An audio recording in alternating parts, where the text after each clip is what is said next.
Hi అండి, నమస్తే అందరికీ. అండ్ మేము చేసిన మోడల్స్కి ర్యాంప్ వాక్ అయిపోయిన తర్వాత మా మేకప్ ఆర్టిస్టులతో కూడా ఒక ర్యాంప్ వాక్ చేయించారండి సతీష్ అడ్డాల సార్.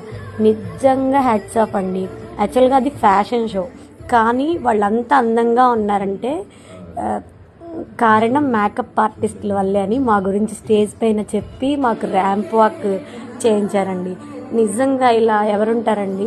ఏదో వచ్చారు, చేయించుకున్నామా, పంపించేసామా అన్నట్టే ఉంటారు. కానీ సార్ అలా కాదు, చాలా అంటే చాలా మర్యాదగా చూసుకున్నారు మమ్మల్ని, మేకప్ ఆర్టిస్ట్ అందరినీ కూడా. ఈచ్ అండ్ ఎవ్రీ వన్ని ఒకేలా ట్రీట్ చేశారు. నిజంగా హ్యాట్స్ ఆఫ్ చెప్పాలండి సార్కి అయితే. నేనేమనుకున్నానంటే యాక్చువల్గా వాళ్ళ స్టూడెంట్స్కి వాళ్ళకి సపోర్ట్ చేసుకుంటారు అనుకున్నా, కానీ అదంతా రాంగ్ అనమాట. అందరినీ ఈవెన్గా చూశారు. అండ్ రెస్పెక్ట్ కానీ మేకప్ ఆర్టిస్టులకి ఫుల్ వాల్యూ ఇచ్చారనమాట. ఇలా